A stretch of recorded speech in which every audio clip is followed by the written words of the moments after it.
Anong mensahe ang kailangang marinig ng mga Pisces mula August 16 to 31, 2024? Pwedeng nangyayari na to o mangyayari pa lang. Kung hindi man para sa inyo, itong magiging reading, baka para sa someone na malapit sa inyo o sa someone na kakilala nyo mismo.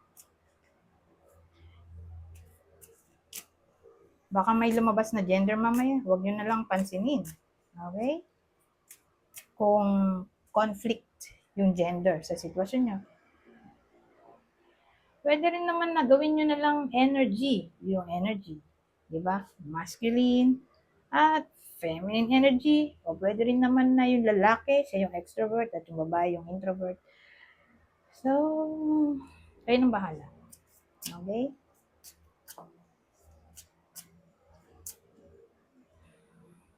Ay, ito pala. Hindi ko nang makalimutan.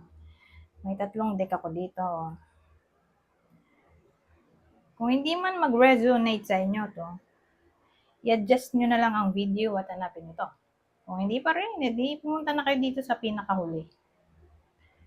Okay? Na deck. So, magsimula na tayo.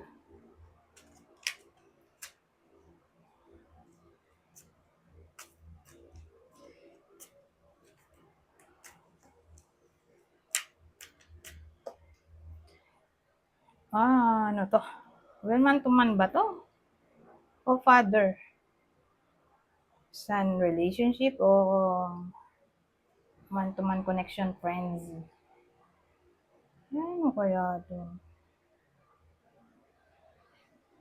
Kasi usually love and career yung reading ko.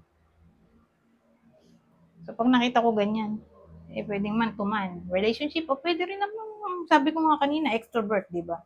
Kung masculine, pare silang masculine, di pare silang extrovert. May connection naman na gano'n, di ba? Pare silang masculine energy o pare silang extrovert. Pero sa case na to, yung isa sa connection, in a relationship na o. Particular siguro yung lalaki. O yung extrovert, kung sino man yung extrovert. May parang nanliligaw sa kanya, although in a relationship na to. At alam nito na in a relationship na to. Pero type pa rin niya.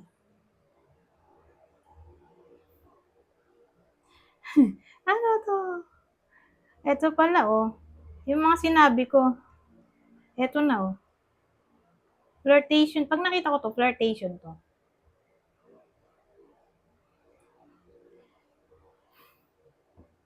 Kasi para bang Pero sa case na to, may niloloko sila.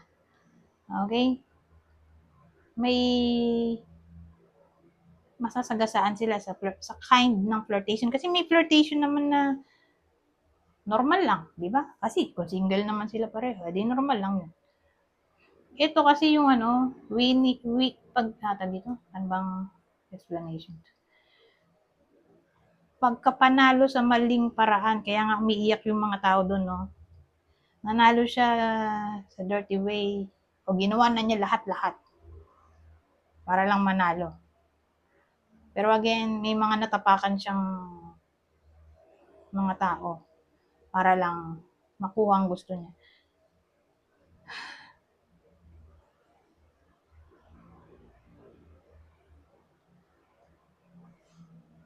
So, sa madaling salita, present na to.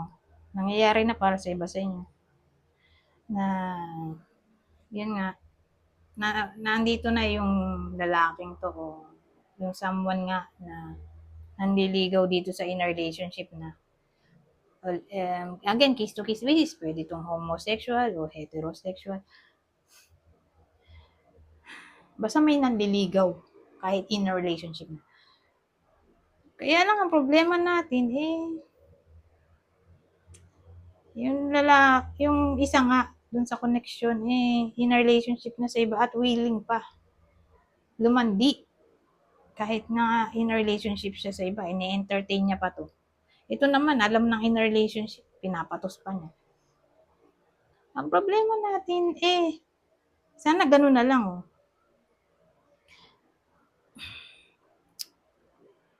Kasi kung ganito to, Eh, energy naman niya yan eh. Mapandin lang talaga siya.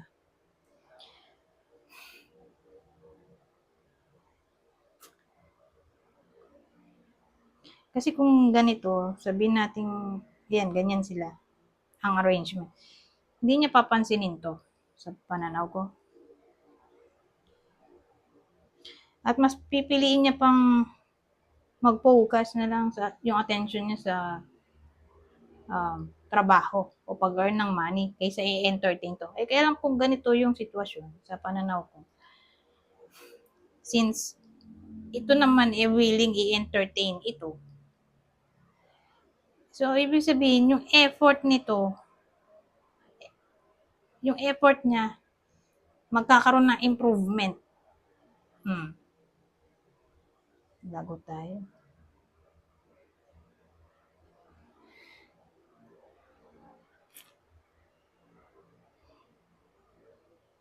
Sabagay, kahit dito naman, mukhang type naman talaga niya. Oh. At nakikita na niya yung result ng effort niya, na feeling niya nga, napapagusto na sa kanya to. Napapagusto na tong type niya sa kanya. OMG. But anyways, para malaman natin kung para sa inyo ba itong reading o hindi, o para sa kakilala nyo.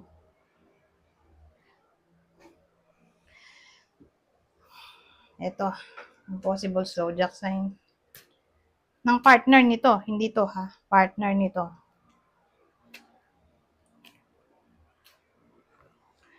So, sino yung partner ng Pisces? Yung orig, yung tinutukoy ko. Capricorn, Libra. Sabihin naman natin kakilala. Tingin nyo kakilala nyo to. Ganito yung sitwasyon niya. Kaya lang, di kayo sure kung para sa kanya ba itong reading o hindi. Ito yung tatamaan ng kwento na to. Nakakilala nyo? Pisces. Kapwa nyo Pisces. Aries. So, ayun man dyan. Dito naman tayo. The Ring.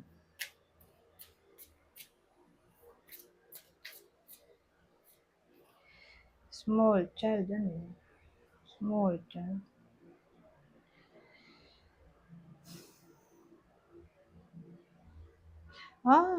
So, ayun o, son, daughter. So, ibig sabihin, natatamaan lang nito.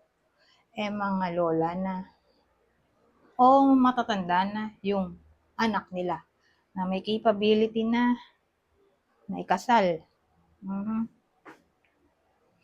So, may iba sa inyo na yung anak nila ay baka ikasal na. Ngayong August 16 to 31.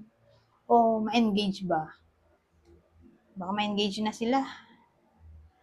August 16 to 31. Pero small child eh, no? Pero yun nga, son, daughter daw sabi.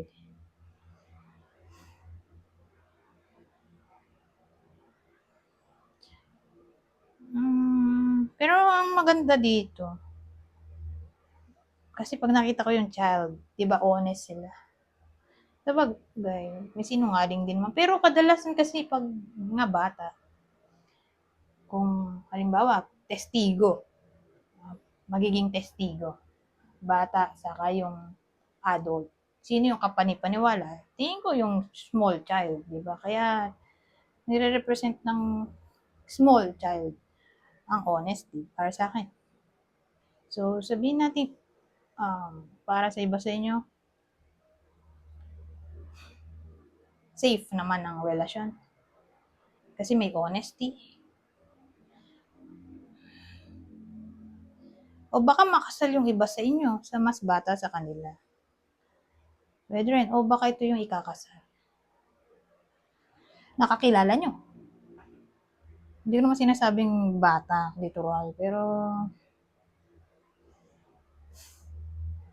mga teenager pa lang. O bata pa. Mga 25. 18 to 25. Ayan, kakasal na. O 24. 25 na lang. 18 to 25. Ano pa ba 'to?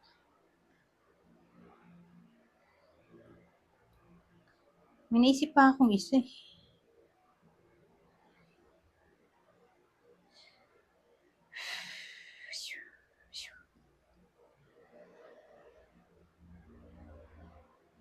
Kaya lang parang di fit sa senaryo. Mas bata. Kaya lang general naman kasi yung topic na mas bata tapos wedding, 'di ba?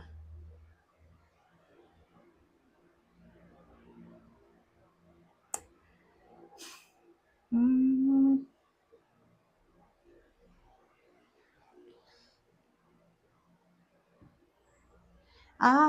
Ano 'to? New job para sa iba sa inyo. Puwede rin, no? O promotion. New contract. Puwede.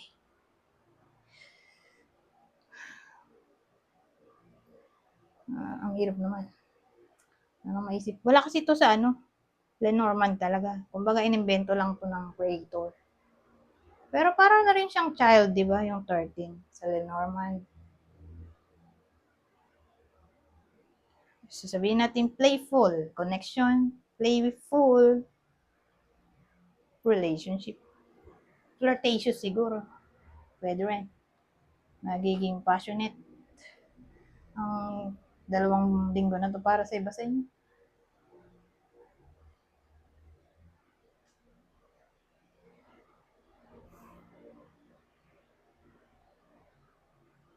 O magiging masaya siguro. Pero paano natin malalaman kung para sa inyo ba itong mga pinagsasabi ko dito?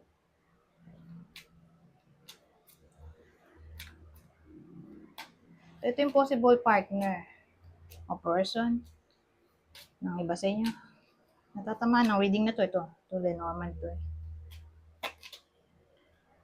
Ito yung person nila o partner. Leo, Capricorn.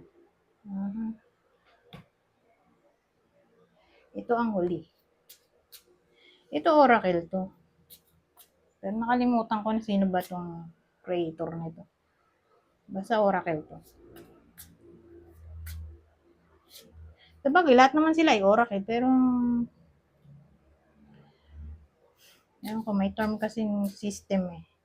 Oracle. Oracle deck.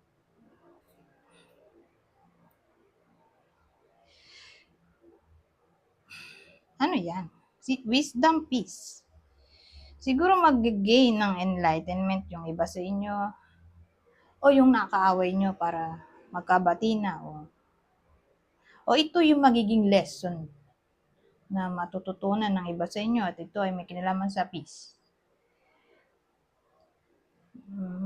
O forgiveness in general.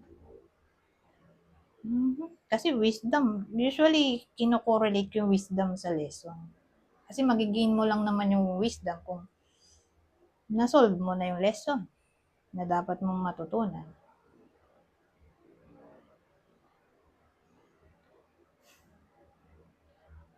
Kaya nga siya pwede rin may kinalaman sa pagiging wise.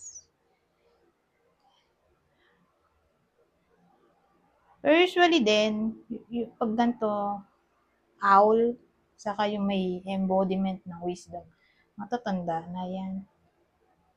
Mga 40 pataas. So who knows? Pwede rin naman ganun. Sila yung magkakabati, mga 40 pataas. Pero in general na lang.